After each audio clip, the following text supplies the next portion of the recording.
हजुरहरु सम्पूर्णलाई स्वागत छ हाम्रो यस युट्युब च्यानल शेयर मार्केटिङ नेपालमा निरन्तर शेयर बजार तथा आइपिओ सम्बन्धी विभिन्न नयाँ तथा जानकारीमूलक भिडियोहरू लिएर आउने क्रममा आज पनि म हजुरहरुको माझमा उपस्थित भएको छु र फेरि दुईवटा कम्पनीहरूले चाहिँ आफ्नो लाभांश घोषणा गरेका छन्। ती दुई कम्पनीहरूको लाभांश कस्तो रहेको छ, लगानीकर्ताहरूले अपेक्षा गरे अनुसारको आयो कि आएन, हामीले ती कम्पनीहरूको लाभांश खाँदा हामीलाई फाइदा हुन्छ कि घाटा हुन्छ, यी सबै विषयवस्तुहरूमा चाहिँ हामी आजको यस भिडियोमा छलफल गर्नेछौँ। जसमा एउटा चाहिँ हाम्रो नन लाइफ इन्स्योरेन्स रहेको छ भने अर्को माइक्रो फाइनान्स कम्पनी रहेको छ। यी कम्पनीहरूको चाहिँ हामीले लाभांश खाँदा कस्तो हुन्छ तथा अन्य कुन कुन कम्पनीहरू रहेका छन् जसको लाभांश चाहिँ हामीले अझै पनि प्राप्त गर्न सकिन्छ, त्यो विषयमा चाहिँ हामीले आज छलफल गर्नेछौँ। त्यसैले भिडियो सुरु गर्नुभन्दा पहिले हजुरहरू हाम्रो यस युट्युब च्यानलमा नयाँ हुनुहुन्छ र अहिलेसम्म हाम्रो च्यानललाई सब्स्क्राइब गर्नुभएको छैन भने कृपया सब्स्क्राइब गर्न नभुल्नुहोला। यस्तै शेयर बजार तथा अब आउने कम्पनीहरूको आइपिओ सम्बन्धी विभिन्न नयाँ तथा जानकारीमूलक भिडियोहरू हजुरहरूले यस युट्युब च्यानलबाट प्राप्त गर्न सक्नुहुन्छ। र आउनुहोस् आजको भिडियो हामी सुरु गरौँ। लाभांश घोषणा गरेको कम्पनी मध्ये एउटा चाहिँ नेको इन्स्योरेन्स कम्पनी हो। यसको चाहिँ नेप्सेमा सूचीकृत भएर कारोबार हुने कोड चाहिँ एनआईएल रहेको छ र यो एनआईएलले चाहिँ गत आर्थिक वर्षको मुनाफाबाट आफ्ना शेयरधनीहरूलाई चाहिँ वितरण गर्ने लाभांश घोषणा गरेको छ। नन लाइफ इन्स्योरेन्समा अलिकति अब्बल देखिएको यो एनआईएलले चाहिँ लगानीकर्ताहरूलाई 15% बोनस शेयर र त्यो बोनस शेयरको लागि चाहिँ कर प्रयोजनको लागि 0.79% नगद लाभांश वितरण गर्ने घोषणा गरेको छ। 15% बोनस शेयर दिने भयो। तपाईले यदि यो एनआईएलको चाहिँ 15% बोनस शेयर प्राप्त गर्नुभयो भने तपाईहरुसँग 100 किता छ भने तपाईहरुले 15 किता चाहिँ यसको बोनस शेयर मार्फत प्राप्त गर्न सक्नुहुन्छ। अर्थात् 115 किता हुन्छ। तर हामीले बोनस शेयर खाइसकेपछि चाहिँ यसको मूल्य पनि एडजस्ट हुन्छ। त्यसैले त्यो कुरा चाहिँ हामीले बुझ्नुपर्ने हुन्छ र यसको चाहिँ 15% बोनस शेयर र 0.79% चाहिँ नगद लाभांश गरेको छ। र यो प्रस्तावित लाभांश चाहिँ बीमा समितिको स्वीकृति र इन्स्योरेन्सको आगामी साधारण सभाले चाहिँ पारित गरिसकेपछि मात्रै शेयरधनीले चाहिँ प्राप्त गर्न सक्नेछन्। यसको चाहिँ बीमा समितिबाट स्वीकृत हुनुपर्ने हुन्छ। सबैभन्दा पहिले हाम्रो बैंक, विकास बैंक, त्यसैगरी फाइनान्स, माइक्रो फाइनान्सहरूको नेपाल राष्ट्र बैंकबाट पारित भए जस्तै यसको पनि बीमा समितिबाट चाहिँ स्वीकृत लिनुपर्ने हुन्छ र त्यहाँबाट स्वीकृत भइसकेपछि यसको चाहिँ लगानीकर्ताहरूले लाभांश प्राप्त गर्न सफल हुनेछन्। र अब यो नेको इन्स्योरेन्सको लाभांश खाने कि नखाने भन्ने विषयमा चाहिँ अब यसको अहिलेको हामीले मार्केट प्राइस हेर्यौं भने 1323 रुपैयाँ रहेको छ हैन। आजको मैले भिडियो तयार पार्दै गर्दाको मार्केट प्राइस 1323 रुपैयाँ रहेको छ। यसको चाहिँ 52 विकको हाई प्राइस भनेको चाहिँ 1900 सम्म यो हाईमा पुगेको छ भने 950 सम्म चाहिँ यो लोमा झरेको पनि थियो। 950 भन्दा तल आएको छैन 52 विकमा र 180 दिनको एभरेज प्राइस 1282 रुपैयाँ 58 पैसा हो, जसको नजिकै रहेको छ र एक वर्षमा जम्मा 0.23% मात्रै अप भएको छ यो कम्पनी। र अर्निङ पर शेयर पनि यसको राम्रै रहेको छ। 18 रुपैयाँ 92 पैसा अर्निङ पर शेयर देखिएको छ भने पी रेशियो पनि 69.93 रहेको छ। अब नन लाइफ इन्स्योरेन्सहरूको पी रेशियो, लाइफ इन्स्योरेन्सहरूको पी रेशियो चाहिँ अलिकति बढी देखिने गर्छ र लाइफ नन लाइफहरूको चाहिँ खास गरी अब एकचोटी गइसके पछाडी यिनीहरूको खास प्रफिट कति छ भन्ने चाहिँ त्यति बेला मात्रै थाहा हुन्छ।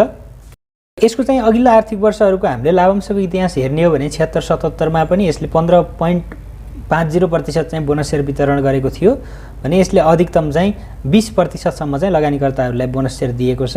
र यसको सरदरमा हामीले एभरेजमा हेर्ने हो भने एक नासको चाहिँ हामीले बोनस शेयर चाहिँ यस कम्पनीबाट विगतका वर्षहरूमा चाहिँ यसले लगानीकर्ताहरूलाई वितरण गरेको देख्न सकिन्छ। अब त्यस अर्थमा चाहिँ यो कम्पनी राम्रै नै रहेको छ नन लाइफमा।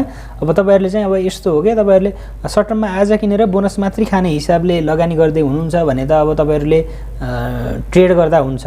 तपाईहरुले किनेर बुक क्लोजमा बेच्दा पनि हुन्छ अथवा तपाईहरुले अर्को कुनै कम्पनी रोज्न पनि सक्नुहुन्छ। तर कमसे कम पनि अब लगानीको हिसाबले सोच्दै हुनुहुन्छ भने अब तपाईहरुले यो कम्पनीको शेयर किनेर 15% खानुभयो हैन र अब 8-9 महिना कुर्नु भयो भने फेरि यो आर्थिक वर्ष, यो अहिले चलिरहेको आर्थिक वर्षको अब आउने साउन पछाडी त फेरि लगानीकर्ताहरूलाई लाभांश वितरण गर्ने सिजन सुरु हुन्छ। त्यसकारणले गर्दा चाहिँ तपाईहरुले अब धेरै महिना कुर्नु पर्दैन 2 आर्थिक वर्षको बोनस खानको लागि। र मेरो विचारमा चाहिँ जहाँसम्म बोनस खाएर अलिकति केही समय होल्ड गर्छु भन्ने लगानीकर्ताहरूले नै जित्छन् जस्तो चाहिँ मलाई लाग्दछ भने त्यसैगरी हामी अर्को कम्पनीतर्फ लागौं। अब किसान लघु वित्त KLBSL यस कम्पनीले पनि लगानीकर्ताहरूलाई चाहिँ गत आर्थिक वर्षको कमाइबाट लाभांश घोषणा गरेको छ। यो लघु वित्तले माघ 2 गते बसेको सञ्चालक समितिको बैठकले चाहिँ शेयरधनीहरूलाई चुक्ता पुँजीको 25% बोनस सेयर वितरण गर्ने चाहिँ यसले निर्णय गरेको छ र यसको प्रस्तावित लाभांश चाहिँ नेपाल राष्ट्र बैंकको स्वीकृति र लघु वित्तको आगामी साधारण सभाले चाहिँ पारित गरेपछि शेयरधनीले प्राप्त गर्न सक्नेछन् र यो KLBSL जसले चाहिँ 25% लगानीकर्ताहरूलाई बोनस वितरण गर्न लागिरहेको छ। 25% भनेको माइक्रो फाइनेन्समा अहिले राम्रो नै हो, किनकि हामीले केही माइक्रो फाइनेन्स कम्पनीलाई छाडेर धेरै कम्पनीहरूको 20% को हाराहारीमा नै आएको छ र यसले 25% दिएको छ र यसको सेयर मूल्य पनि 1726 रुपैयाँ रहेको छ मैले भिडियो तयार पार्दासम्मको सूचना अनुसार। त्यसैले अब माइक्रो फाइनेन्स कम्पनीहरू एक त त्यस्तो साह्रै वृद्धि भइसकेका छैनन्, यो कम्पनी पनि त्यस्तो धेरै वृद्धि भएको पनि होइन, तर विगत 3 दिनको सेयर मूल्य हेर्ने हो भने चाहिँ यसको सेयर मूल्य चाहिँ एकदमै वृद्धि भएको देखिन्छ। विगत हामीले 3 दिनको डाटा हेर्ने हो भने यस कम्पनीको सेयर मूल्य 1441 बाट बढेर 1726 पुगेको छ र अब जहाँसम्म चाहिँ यो अलिकति करेक्सन चाहिँ यो कम्पनीमा आउन सक्दछ। त्यसैले किन्ने सोच गराउनु भएको छ भने पनि यसो 1-2 दिन चाहिँ हेरेर अलिकति म्याच्योर भइसकेपछि चाहिँ तपाईहरुले किन्न सक्नुहुन्छ, किनकि 1400 बाट 1700 पुगेको छ, करेक्सन आएको छैन, पक्कै पनि यसमा करेक्सन चाहिँ आवश्यकता छ। करेक्सन आएपछि तपाईहरुले मजाले किन्दा हुन्छ। अझै पनि बुक क्लोज घोषणा भइसकेको छैन, नेपाल राष्ट्र बैंकबाट स्वीकृत हुनुपर्ने हुन्छ त्यसको लागि र त्यसैले चाहिँ यसमा चाहिँ हतार नगर्दा पनि हुन्छ। तपाईहरुले चाहिँ यसलाई वाच गर्दै गर्दा पनि हुन्छ यदि यसको 25% चाहिँ लाभांश प्राप्त गर्ने सोच गराउनु भयो भने। र यसको चाहिँ अब हामीले 52 विकको हाई लो हेर्ने हो भने 2042 सम्म हाईमा पुगेको छ भने लोमा चाहिँ 1072 सम्म पनि झरेको छ। ल हेर्नुस् 1072 चाहिँ यसको शेयर मूल्य कहिले थियो भने 12 डिसेम्बर 13 तारिकमा चाहिँ यसको 1072 रहेको थियो, तर त्यसपछि चाहिँ यसको शेयर मूल्य बढ्दै गएको छ, किनकि लगानीकर्ताहरूले यस कम्पनीबाट चाहिँ रिटर्न खोजिरहेका थिए, यसको लाभांश घोषणा भएको थिएन, त्यसकारणले गर्दा चाहिँ उनीहरूले यो माइक्रो फाइनेन्स कम्पनीको शेयरमा चाहिँ अलिकति आकर्षित भएर चाहिँ अलिकति एग्रेसिभ तरिकाले बाइ गरिरहेका थिए र बोनस शेयर घोषणा पनि भएको छ 25%, राम्रै नै हो। र यसको अर्निङ पर शेयर हेर्ने हो भने 12 रुपैयाँ 20 पैसा देखिएको छ, खासै त्यस्तो राम्रो नदेखिए पनि आगामी क्वार्टरको रिपोर्ट आउने बेलामा चाहिँ यो जुन गत क्वार्टर 78-79 को क्वार्टर 2 को रिपोर्टमा चाहिँ यसको EPS मा पनि सुधार हुनेछ भन्ने चाहिँ हामीले आश गर्न सकिन्छ। पी रेशियो EPS थोरै भएको हुनाले 141 देखिएको छ, यसमा पनि सुधार हुनेछ। अर्निङ पर शेयर वृद्धि हुने बित्तिकै र बुक भ्यालु हेर्ने हो भने चाहिँ 186 रुपैयाँ 13 पैसा चाहिँ यसको बुक भ्यालु देखिएको छ, जुन एकदमै राम्रो हो, राम्रो मान्न सकिन्छ।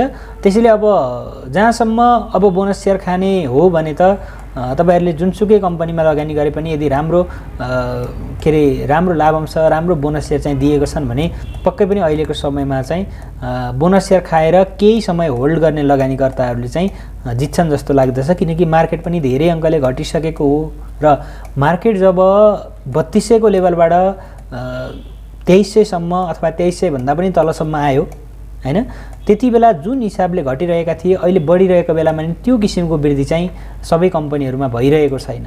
त्यसकारणले गर्दा चाहिँ तपाईहरुले राम्रो लाभांश छ, राम्रो कम्पनी छ भने चाहिँ अहिलेको बोनस खाएर केही समय होल्ड गर्दा नै जित्नुहुन्छ र यो कम्पनीमा पनि तपाईहरुले लाभांश खान चाहनु भयो भने चाहिँ 1-2 दिन कुरेर एउटा दुईटा करेक्सन चाहिँ पक्कै पनि आउँछ, किनकि डेली यसरी बढ्दैन। करेक्सन आएको बेलामा चाहिँ तपाईहरुले किनेर यसको लाभांश पनि खान सक्नुहुन्छ र यी दुई कम्पनीहरुको चाहिँ लाभांश रहेको छ भने अब लाइफ इन्स्योरेन्समा चाहिँ एउटा मैले अस्ति पनि भिडियो गराएको थिएँ 6 वटा कम्पनीहरुको बारेमा, त्यसमा बुक क्लोज नभइसकेका बोनस शेयर पाइने कम्पनीहरुको बारेमा चाहिँ जानकारी दिएको थिएँ। त्यसमा चाहिँ ALICL को चाहिँ लाभांशको बारेमा खासै मैले त्यहाँ छुटाएको रहेछु र त्यस कम्पनीले पनि 25% लाभांश घोषणा गरेको थियो, त्यसको बुक क्लोज भइसकेको छैन। हजुरहरूले त्यस कम्पनीको पनि बोनस शेयर चाहिँ प्राप्त गर्न सक्नुहुन्छ। 25% बोनस शेयर र 2% चाहिँ क्याश डिभिडेन्ड घोषणा गरेको छ। आजको लागि भिडियो यति नै रहेको छ। कस्तो लाग्यो? जस्तो लाग्यो त्यस्तै प्रतिक्रिया दिन नभुल्नु होला। धन्यवाद।